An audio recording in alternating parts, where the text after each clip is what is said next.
Okay, so I'm titling this Why I Took Up Celibacy.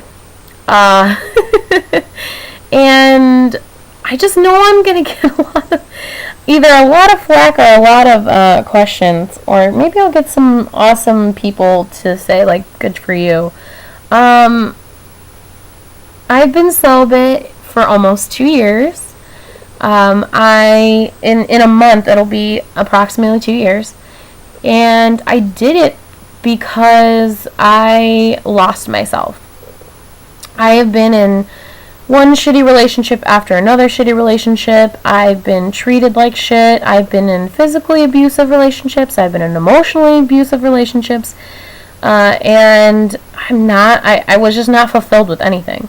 So after my really bad, horrible breakup with a guy I'd been with for 3.5 years, off and have gone through so much crap with that guy, I dated this guy, and I'm not going to name any names, but I dated this guy, and I realized, like, this was not going to be anything serious. It was really just, this is going to sound so bad, but I think the reason I did it is because I didn't want that ex to be the last one I was with.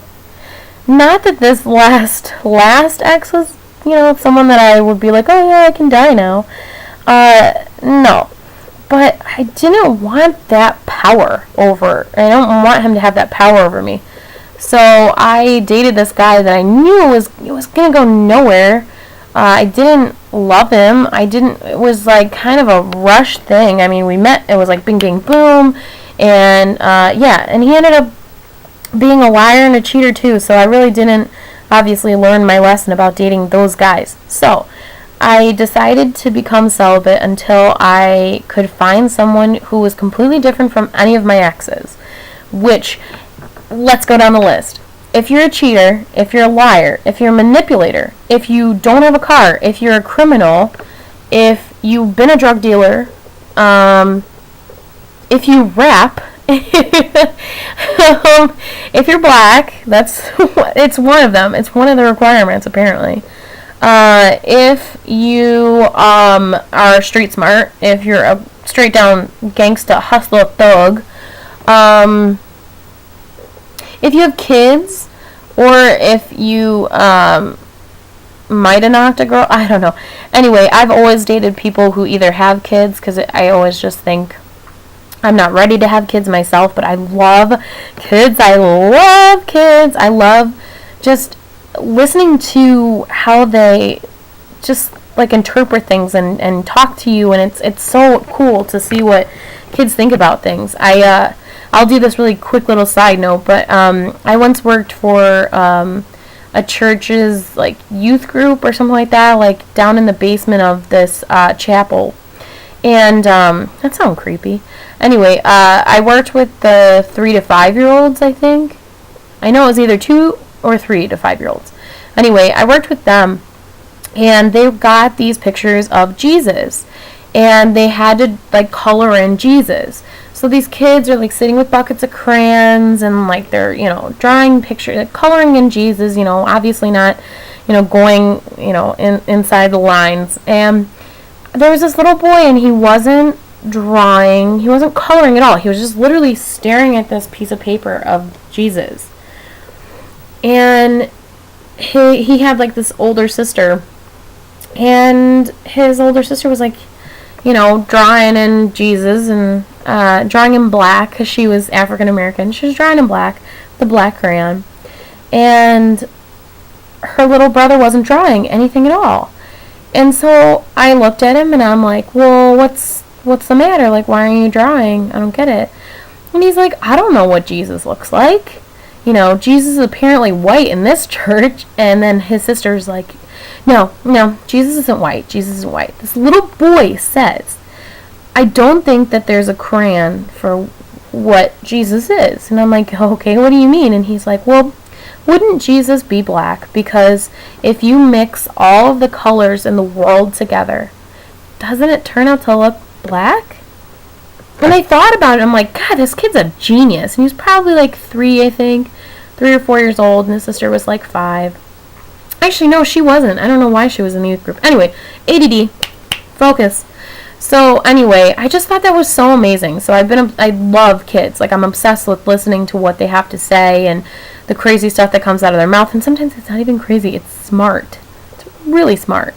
Anyway, so I usually date guys who already have kids, which is probably neither a good idea nor bad.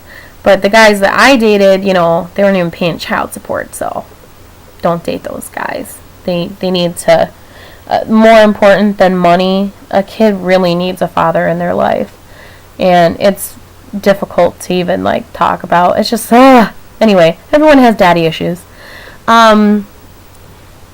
Anyway, so I date these guys that are just completely different than me. I've never been to jail. I've never, I've never been a drug dealer. I've never, I'm not a cheater. I've never cheated on a relationship. Never cheated on a boyfriend. I don't lie. I'm totally, when I was a kid, I was, obviously you're going to lie. But, I just date everybody who's totally opposite me. Looks-wise, I don't like guys with blonde hair and blue eyes. Hello? I have to look at that every day. Come on. I don't want to date you or wake up next to you, say the same thing. So I date totally different looking guys, and it just so happens, that I date the guys that are the bad guys. I totally think that's hot. But what I need is a nice guy inside who looks like a bad guy on the outside. Dresses like a bad guy, but he's a real sweetheart. So anyway, so I decided that I was going to be celibate and stay celibate until I met somebody who was worth giving myself to, all of me to. And I didn't meet that guy. Haven't met him yet. Don't know what he looks like. Don't know where I'll find him. Don't know, and personally I don't care. I know that I'm not in a relationship right now because it's just not the time. I'm not ready, I guess. And, when it's time, he'll probably let me know. And yes, I'm using religion in this, but, I just think that, if that person comes along and, awesome, but right now I'm not waiting for him. I'm just living my life. I'm doing things I need to be doing. I'm making money. I'm making videos right now. I'm making new friends. I'm doing new things, starting new adventures with new people, which is exciting. It's what I've always wanted to do. And I'm just moving on with my life. I want the past to remain the past. But I'm also, for once, embracing my past. I'm saying, this is what happened. I'm not proud of it. But what are you going to do? I can't change it. I can't go back. It's too late. And even if I could go back, I don't think I would, because you learn so much. And I wouldn't be the person I am today if I changed my past. So I will say I made some really bad, poor decisions in the past. But now it's I just want to be happy. I want to be happy with everyone in my life, and I want to be surrounded with love and lots of laughs, because I just want to make everyone around me feel loved and happy, and I want to hug everybody. I mean, it's just awesome. I don't know, I literally feel like I'm on such a high right now of just life. I'm just happy with how far I've come. And if you had told me that I'd be talking about this now and be as happy as I have been in the past, right after that breakup when I thought I was going to die, I would go, yeah, right, okay, right. And it seems this was not too long ago when I had that horrible breakup. But to think about how far I've come, it's amazing. It blows my mind. And so for anybody who's going through a horrible breakup or is in a bad relationship and is too scared to get out, just get out. It's just, I don't even know what to say to that. I'm so much happier now. I'm not miserable. I swear, I totally think a demon could have taken over, excuse my grammar, taken over my body at that point. I was so vulnerable and so negative, and I just cried all day long. The last time I cried was at a funeral which is okay. And it was tears of laughter because there was so many jokes. And I blogged about that too. My uncle passed away. It's not really my uncle. They weren't married, but my aunt's boyfriend passed away, and he was such a jokester. He was just so funny. And he had this great sense of humor. And, I loved him. I really do. I loved him. And we're sitting at the funeral, and, they're talking about how, imagine waking up. And I'll never forget this. Susan, one of the women, I'm not sure how we know her, but was going up there for a speech. And all the guys were going up with the speech. And I'm like, I'm not going to cry. They're saying passages from the Bible. And I'm like, yeah, okay, great. It's someone else's writing. It's not from the heart. This is kind of how I feel. So I'm going to say it. Not to, diss their speeches, because they were good. But I wasn't getting choked up until this woman named Susan got up to the podium and was like, imagine you wake up. I don't want to cry.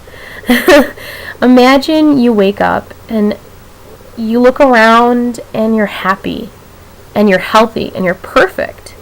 And imagine waking up and realizing, that whatever problems you had are gone, and you are somewhere with so much light and so much love and so much happiness.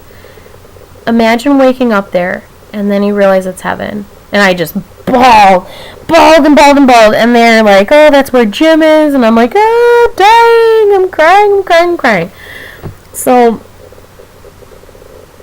I just recently, since then, I've just been really touched by life in general. And it's something you don't want to waste. Don't waste it. Why are you sitting, and wasting oxygen when, which I'm probably doing right now, but, why waste any time not feeling the love and happiness that you're supposed to be? And I'm not promoting suicide at all. I'm saying wake up. Wake up. Be happy. Realize that what you have in your life, stop sitting there and going, well, I don't have money and I don't have this.